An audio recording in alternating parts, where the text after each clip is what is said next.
தங்கராஜா பேசுகிறேன் இரண்டாம் கட்டிலேருந்து. பாருங்கள் நண்பர்களே, இது ஒரு ரேரான வெரைட்டி கீரை. பாருங்கள் எவ்வளோ அழகாக இருக்குது பாருங்கள்.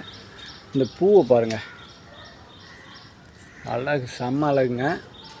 நிறைய விதைகள் வச்சுருக்கு. இந்த முறை நம்ம இது எனக்கு ஒரே ஒரு செடி தாங்க கிடச்சிது. நான் ஆக்சுவலாக லாஸ்ட்டாக சென்னை மாடித்தோட்டம் குரூப்பில் இருக்கும்போது அப்போ எனக்கு கிடைச்ச கீரையில் இது ஒரு விதையை எனக்கு தடுத்துது. நம்ம இதை நிறைய பேருக்கு கண்டிப்பாக பகிர முடியும். பாருங்கள், நல்ல எவ்வளோ ஒரு சின்ன இடத்துல தான் இருக்குது பாருங்கள். ஒரு சின்ன தொட்டியில் இருக்குது. இப்படி இருந்து கூட இவ்வளோ பெரிய செடியாக வந்திருக்குன்னா நமக்கு தனியாக ஒரு பாட் கொடுத்துருந்தோன்னா செம்மையாக இருந்திருக்கும். ரொம்ப சூப்பராக வந்திருக்கு. ரேரான வெரைட்டி கீரைங்க. இதில் நாங்கள் 2 டைம் இலைகளை மட்டும் எடுத்து சாப்பிட்டோம். சரி, இந்த விதைக்காக நம்ம ரொம்ப இது பண்ண வேணான்னு எடுத்துக்கல.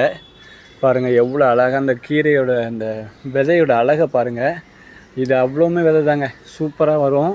கண்டிப்பாக இந்த முறை நம்ம நிறைய பேருக்கு பகிர போகிறோம். ஏன்னா இதுலேருந்து கொஞ்சம் கட் பண்ணி எடுத்தேன். பாருங்கள், இந்த இடத்துல கட் பண்ணி எடுத்து கொஞ்சம் விதை எடுத்து பார்த்துருக்கேன். கண்டிப்பாக சூப்பராக வந்திருக்கு. இந்த மாதிரியான ரேர் வெரைட்டி கீரைகள் எல்லாமே நம்ம சென்னை மாடித்தோட்டம் அதுமாதிரி நிறைய மாடித்தோட்ட குரூப்பில் இருக்கவங்கள்ட்ட இருக்க வாய்ப்பு இருக்குது. எனக்கும் இது ஒரு அரிதான வகையான கீரை கிடச்சதில் எனக்கு ரொம்ப மகிழ்ச்சி. அதுக்கு நான் நம்ம மாடித்தோட்டத்தில் சேர்ந்தது தான் ஒரு காரணம். அவங்களுக்கு நான் ரொம்ப நன்றி சொல்ல கடமைப்பட்டிருக்கேன். ரொம்ப அருமையாக இருக்குது பாருங்கள், சூப்பராக இருக்குது பாருங்கள். கண்டிப்பாக இதை மாதிரியான கீரை வகைகளை நம்ம சப்ஸ்கிரைபருக்கும் நம்ம நண்பர்களுக்கும் கண்டிப்பாக நான் பகிர்வேன். இது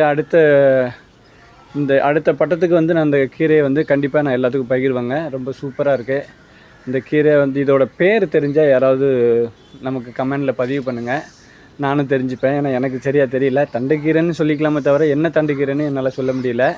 ரொம்ப அருமையாக இருக்குது. கண்டிப்பாக இந்த மாதிரியான வகைகளை குழந்தைங்களுக்கு காட்டும்போது அவங்களுக்கே ஒரு சந்தோஷம் கண்டிப்பாக வரும். தற்சார்பு முறையில் கண்டிப்பாக வளர்க்கணும்னு முயற்சி பண்ணுவாங்க. கண்டிப்பாக முயற்சி பண்ணுங்கள் நண்பர்களே. நம்மளுடைய சேனலை பாருங்கள், சப்ஸ்கிரைப் பண்ணுங்கள், சப்போர்ட் பண்ணுங்கள். மறக்காமல் பெல் பட்டனை தட்டி விடுங்க. தேங்க்யூ, பாய்.